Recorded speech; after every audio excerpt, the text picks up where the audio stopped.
Welcome. These will be my thoughts on Arrow Season 2, Episode 21, City of Blood. The episode is rated TV-14, so this video there will be spoilers for the episode and all the ones leading up to it. Another episode I absolutely loved.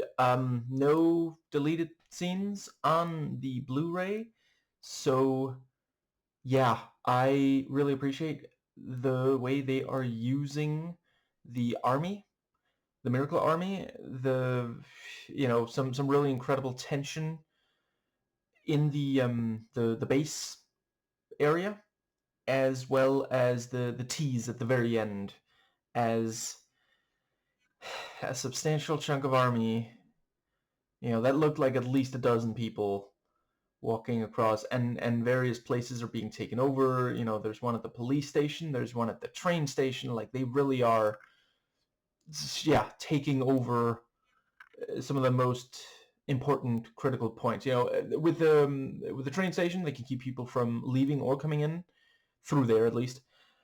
And the police station means that they can limit significantly the immediate, local police response. And yeah, holy crap, I can hardly wait. So it's 2 episodes left. Yeah.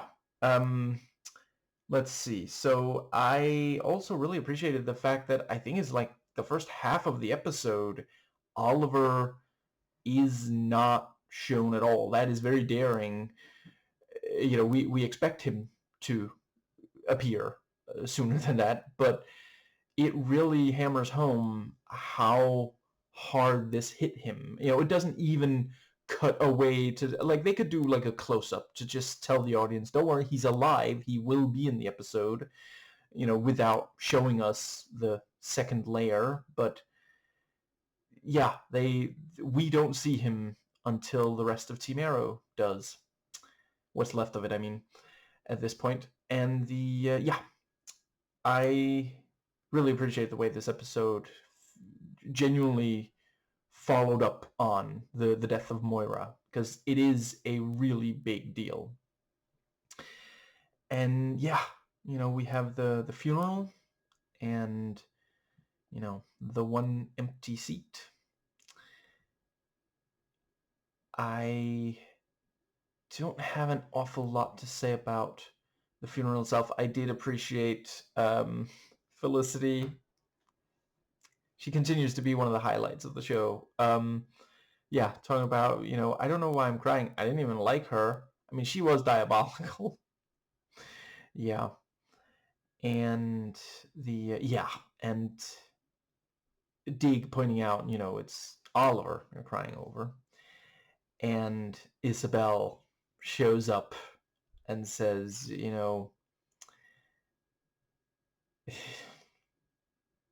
yeah, that was really, really cool. Because, like, she could have sent the message through a messenger, but she wanted them to know that she was still alive, because they don't need for Team Arrow to not know that she's still alive and has Miracle in her veins.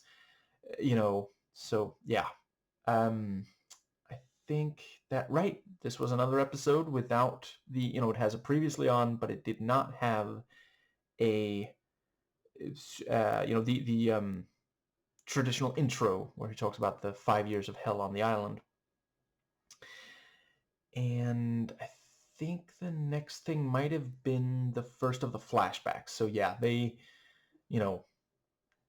have to get to the boat for the safe, and yeah, makes a lot of sense to use the sub. And the let's see, yeah, they talk about, if Anatoly can't even fix it. And yeah, let's see, I think that was all that happened in the first of the flashbacks. Yeah.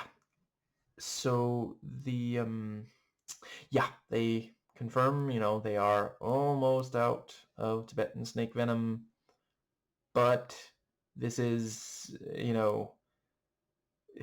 yeah, as long as he is on it. Like, there's also in the previously on there's that thing about, is it good to keep him on that for this long? Is that safe? But so far he has not woken up. He's very anti-woke, and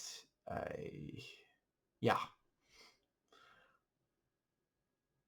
I have a feeling that they're going to let him wake up before the end of this season, but the exact circumstance, I don't know. And it looks like Felicity, I mean, she gets a call from Cisco, so that might be the cure for Miracle. Let's see. I think, yeah, it's a fantastic cliffhanger to have, yeah, for this episode. Anyway, I think that does bring us to, so yeah, they talk about how they're still not finding Oliver. Felicity has tried everything, and yeah, she says she doesn't know where to look or who to ask, and Dig knows who to ask. And yeah, once he tells Amanda, because yeah, Amanda Waller, if she doesn't owe you a favor, you're not getting one. But she, would not want the army of Miracle free. So yeah. And yeah, I really liked Felicity during that entire bit, her going around going that thing that's not even supposed to exist yet. Is that an XTV? And the the person sitting there at the computer's and Felicity's like, can I touch it? And the yeah, and Waller, yeah,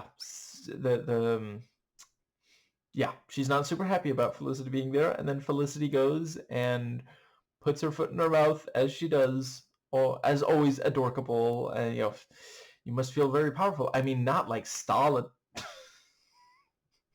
Just yeah. And the let's see. I think that does cover. Yeah. So yeah, they yeah, Argus does indeed find him, and I think that might bring us to the second flashback. I could be wrong. Oh wait, right. There's also the part where at the did they call it a reception? I do not know the terminology in English. But at the funeral, blood. Yeah, he's not always the best at hiding. Some of the way he says things and the things he says is a little, yeah. Laurel realizes, it really must be him. And now that she's not an addict, she trusts her instincts enough to not let go of that feeling. And I know I've said it before, but the acting on this show really is fantastic. She does such subtle acting. You can see on the face of Laurel, she has suspicions about blood, but at the same time, you can buy that he doesn't pick up on it. It's not that obvious yeah. And but yeah, he's standing there saying, I know what it's like to lose, a parent. All your ancestors are looking to you to fulfill their evil schemes. I'm sorry, what were we talking about? And yeah, he continues to be fantastic as the sinister, yeah. And actually, yeah, I think by this point, has she maybe talked to her father about by the time they find Oliver? I mean, let's go with that. So yeah, she talks to her father about, says, please trust me, and the thing about you told me a cop's only as good as their gut. Well, I'm the daughter of a cop and I trust my gut. And I do really appreciate him trusting her. We need more of that in real life as well, and media can help pave the way. It does a lot to influence our thinking. which I guess works fine as a segue to say that Rebecca Watson recently did a video. Somali Americans are good, actually, and yeah, it's fantastic as usual. Anyway, yeah, so yeah, she goes to his office and talks to yeah, and plants the bug. Very, very clever, because like, yeah, the thing she goes in for, it's not like she just walked in and said, well, I just wanted to see the place, plants the bug, well, bye. No, she comes in and says, could you help with this, because CNRI, and it sounds completely credible, and she buys that he wasn't Skullmask, and Skullmask bought it. Now, I think that does pretty well cover the I think that brings us to the second of the flashbacks. So yeah, the thing about, well, we're stuck here. Maybe we can blast our way out, but so yeah. The I forget if that is the one where, yeah, I think that flashback ends with them noting, well, it's manual torpedo. And I have to admit, I'm afraid my wrists are too sore to check right now. I don't know for sure if those are a thing, but I wouldn't rule it out. The Japanese military, like kamikaze was a thing, so I wouldn't rule out that this, it's that the idea that it is more honorable to die and maybe try to take out an enemy than not, and it's always really bothered me when like American conservatives are like, that's so silly. Well, just because you have this romantic notion that if you're the good guy and you're not going to die in a war, or you're going to die in a really beautiful way, oh wait, isn't that the same thing as they think? Like, yeah. Now, I think that does bring us to them finding Oliver. And yeah, he explains why he got that place, and there's the whole thing about, yeah, just he feels it is his fault, and he is ready to give up. He is ready to just surrender Dorothy to Slade. And yeah, I quite appreciated Felicity's appeal to him, talking about how and it helps explain, so her mother was a Las Vegas, or is, I guess, maybe still, Las Vegas waitress, and that was the life Felicity would have had if not for, yeah, and the fact that, yeah, she was fine being IT, but now she's more, and yeah,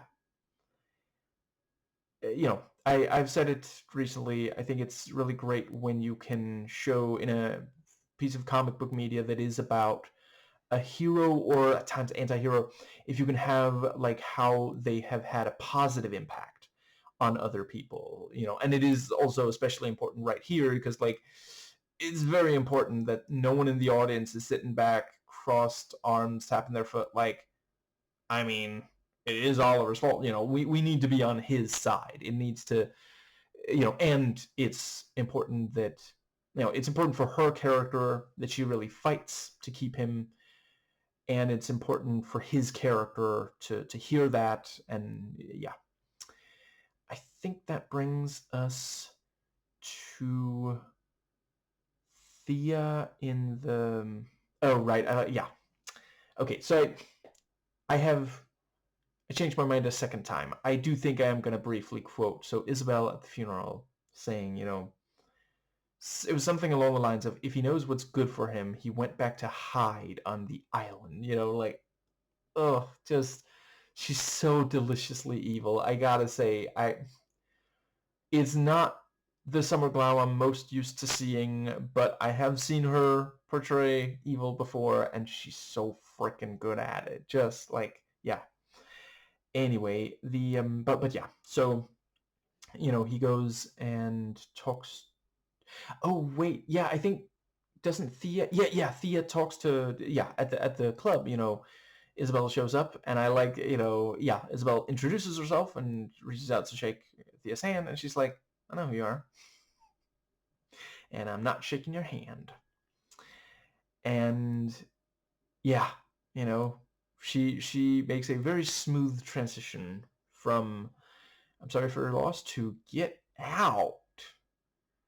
You have a couple of days, and then this is yeah. And we even have the wonderful tropey "you can't do this, I already did." And yeah, there is the yeah. So in the back at the manor, and we see everything's like being packed up and covered, and yeah, I do have to wonder. I wouldn't rule out that by the end of the season, the Queen family really do have basically nothing and have to start over, have to build something new. And that's a really compelling place. It's, a big status quo change that, yeah. And, this season already did some really cool stuff with the status quo changes from the end of season one at the start of, and the start of season two. Anyway, I think that does bring us to yeah. So Walter is trying to talk Thea out of leaving. She doesn't even need to further ponder, should I stay or should I go. She's made up her mind, and Oliver tells her, "You're right." And I did appreciate, yeah, she's still very upset with him, understandably, and he tells her that he loves her, that he really appreciate he's always really appreciate having her as a sister. She's the best of the queens. And the yeah, like genuinely a sweet yeah. And it does make sense that he thinks she'll be safer elsewhere. And yeah, it was really great, the part where so she's getting a call from Walter, and she declines, and then it goes to the home screen, and she's still got Roy there as the background. So just yeah, like you can really understand. And she says she is going to have to start over, which I do also wonder, like, I can't rule out, I mean, she's not gone by the end of this episode, but the events of this episode and the following ones, which I don't know spoilers for, but I wouldn't rule out that she does end up leaving. I guess we will see, or at the very least, there will be a big change. So so Laurel, returns to the office, and I like, the guy says, "Okay, you have a warrant for this, right?" "Okay, well, who is?" "Oh, great, I voted for that guy, but I campaigned for the other one." And yeah, they pretty quickly find evidence. In retrospect, he probably shouldn't have labeled it, "Please, if you are hacking my computer, do not look at this. It's extremely incriminating. .jpeg." Really should have been a PDF. But yeah, the thing about, he made that's such a wonderful, I don't know. I really dig that yeah, when the villain makes the mistake of it's not always like a condolence thing, but yeah, noting that, writing something that shows that they knew someone was going to be killed or something. It's just, yeah. And yeah, so well, let's see. I think the next thing is Oliver calling Isabel and saying, he's going to be at Pier 1. The pier itself, not the store. And yeah, good misdirect. I appreciate that they, if I understood correctly, so I watch these on Blu-ray, so I don't get ad breaks, but there is that cut to black sometimes to signify that's where one would be. As far as I could tell, they did reveal before the ad break that he woke up back at the lair. But yeah, so I wonder if Dig ever starts to get like annoyed because he doesn't get to use them constantly, but every so often he gets to trank dart someone. And Barry was also him. But yeah, so and Laurel is there in the lair, and she knows the secret, and I quite appreciated her, really helping there. And let's see, yeah, her speech to him, pep talk, was really great. And she's right. As long as we've known him, certainly on the show, he doesn't give up. This is the first time we've seen him this close to giving up.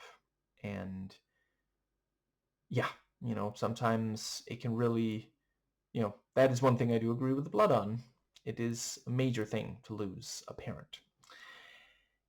And right, I like the thing about, someone told me heroism is so technically he heard it from the Peter, I think was his name, but the original person who said it was Ivo. So okay, but yeah, the thing about true heroism is giving your life to save others. Let's see, that brings us all the way to the So Oliver goes to talk to Blood, who is standing there thinking, did Thea already tell him he missed the funeral, or should I? And yeah, the I really appreciated the tension in that scene because like I genuinely was unsure if Sebastian might, because like we know he's afraid of Slade, and that was also great when he goes into the office and signs a thing and brags about how he doesn't use an auto pen, and then oh, there's a phone call. I think I'll just call them back. They insisted. They said it's your father, which like so I appreciate that maybe not absolutely everyone knows that his parents are dead. Like it's there was that thing about he doesn't talk about them that much, but even so, like hypothetically Slade could have gotten someone on the phone who does know, so yeah, it's a power move. He's showing, and he even says, well, you're in office because of me. Get to work, so wonderfully done. And but yeah, the dinner was really great. I did briefly wonder if like, yeah, as he points out, you're not really gonna stab the mayor in a public restaurant full of people.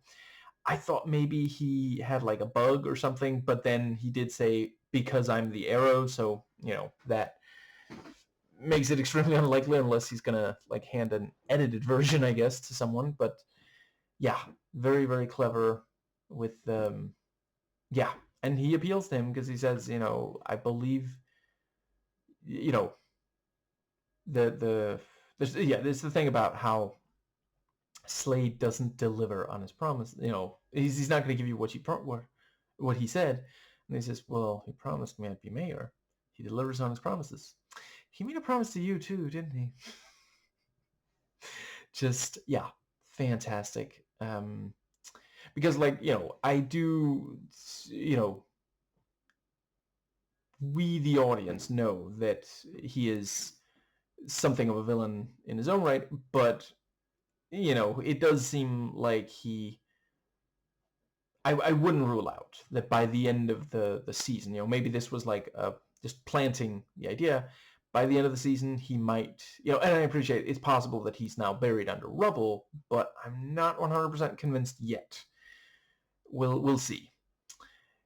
And I think that does bring us to the part where they, let's see. Right, and they get Dig, running up to the elevator and saying, "Oh, thank you so much for holding it." I think you might regret that. And so this guy is called Clinton. At first I thought that was his surname, but apparently it is his first name, which I guess means if he married into that family who was too close to Epstein, like Trump and other prominent people. Really hope there will be consequences for what is, at this point, there is a lot of evidence for. But yeah, I guess if he married into the family, he'd be Clinton. And let's see. I think, yeah, I did quite like, the thing about, do you really think I haven't taken beating before? Oh, pal, you're gonna wish I beat you. Hi, I'm Felicity. I'll be your interrogator tonight. See, I wouldn't love her character as much if it was like all comic relief, but from the start, she is formidable, and yeah, she points out, well, with the Wi-Fi, yeah, and I do appreciate, like, so I'm not the biggest fan of the B word. I do find, like, yeah, dude, you really think that's gonna help though? Like, do you think that she's gonna be like, oh, I can't believe you called me that. I'll definitely return the money now. Like, but yeah, there's some misogyny in his character there that he can't even keep from, say, like, listen, it's one thing to like have an outburst, but he could have just said, you jerk, or something. But yeah, and she's completely unfazed by it, and yeah, he's got a nest egg of 2 mil. Well, not anymore, he doesn't. And then they move on to the parents, like, holy crap, yeah, they're really not messing around. And I think that does bring us to, but yeah, and that is very clever, because, like, that's the kind of thing that's going to bother him, because, like, yeah, people who work very close to Sebastian Blood, like, it can probably withstand, like, physical pain, so yeah. But let's see, I think that does cover, yeah. And so they're able to get information there, and they, very clever plan, better plan than last time, although they are making a habit out of this, like, yeah. I guess, just in case, I probably shouldn't say on camera what their plan is, but if you watched the episode, and if you watched this far into this video, I hope you have, you know what I'm talking about. But yeah, that was really, really cool, seeing Sebastian, with the mask. I forget if I've mentioned, I love that we can see his eyes under there, that is something that I think would have been great if it had been a consistent aspect across. Do I want to give away which? I guess if I just say, there is at least one Spider-Man movie where sometimes you can see the eyes through the mask, and other times they have this, like, I don't know, plastic, covering the eyes. And I think it would have been much better if it had been consistent. And I especially think, that particular actor could definitely have done an amazing job throughout if we had seen the eyes every time we see the eyes. But yes, and he's giving the speech, and the troops are all there, and yeah, holy crap. So Oliver, you know, yeah, he ends up in a fight, and Laurel helps out. I really do appreciate it. I was, tiny bit worried that they were gonna do the thing of, like, him being like, I told you not to go, and yeah, but no, he just appreciates, like, okay, she really saved me here. And so they leave, and that was also, yeah, she says she's coming with, and she'll just be eyes, I guess maybe he should have just said, come with, because I don't know, she probably still would have ended up hitting the person with the, yeah. And yeah, so freaking cool seeing just all these people with the Deathstroke mask. And can I just say, Summer Glau in that looked so freaking cool. Like, wow. It's another, I'm not super used to her being in such a costume, like having an actual mask, but she looked really, really cool. And yeah, the thing, you killed me. I'm going to return the favor. And yeah, they managed to cause an explosion. And Thea, wants to get on the train, but they're boarding the other passengers. And then, guy puts on the mask, attacks the cop, fires a gun in the air. And let's see. Yeah, and Quentin being assaulted by one of the really, really nice line. He's, Quentin is like, wasn't he from Iron Heights? Which, like, to the audience is like, oh no. But, for them it's just like, well, I mean, they say, well, he already went out and committed another crime, so here he is, And let's see, I think that might bring us to, yeah, I'm really glad. It will definitely be very, very, very, very, very, very, very, very, very soon that I watch the next episode. I can hardly wait to see what happens after the, yeah. I think that does cover, let's see. Right, yes, the flashback. So yeah, Peter says, you know, I'll man the torpedo. And yeah, radiation poisoning, because Iva wanted to see if it was a cure for cancer. Yeah. And I do really appreciate how his character has been handled. A number of viewers already know I am not a fan of conservative Christianity.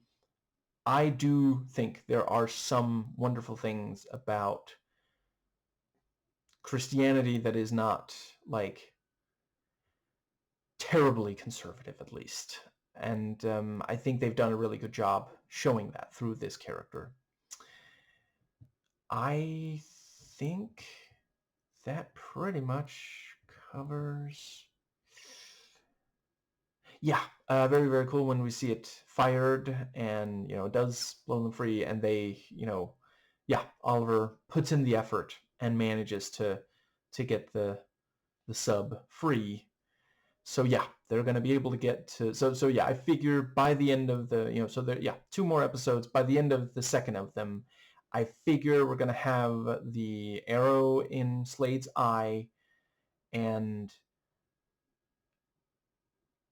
something to make the other characters think that he dies. So I guess maybe he ends up underwater or something, and that's but yeah. And let's see. I guess that pretty much covers... I feel like there's something else I really wanted to say. I thought they did a good job on so yeah. Felicity standing over Roy and, yeah, reminding the audience and, updating. So, she says, seeing him there reminds me of Barry. Thinking of Barry reminds me of Star Labs, which reminds me, we still don't have the cure, even though we could really, really use it, because, like, later in the episode, she gets the call, and we don't see it, but I wouldn't rule out that the next time, yeah, they just, it was communicated off screen on the phone, and now they have the cure, which is definitely going to be necessary with all those miracled up, masked people around the city. And I think that does cover... Let's see, I'm just going to mentally fast forward through the episode. Let's see. Yeah, I think that does pretty well cover them. Yeah. So, yeah. Next episode, very, very soon. And I did really appreciate, Peter. Yeah, you have the thing about, Oliver says, I didn't go back to save any of you. I just wanted to go home. That's why I went back to the boat. I'm not a hero. And Peter says, maybe not yet, but you will be. Have you not been watching the present day scenes of the show?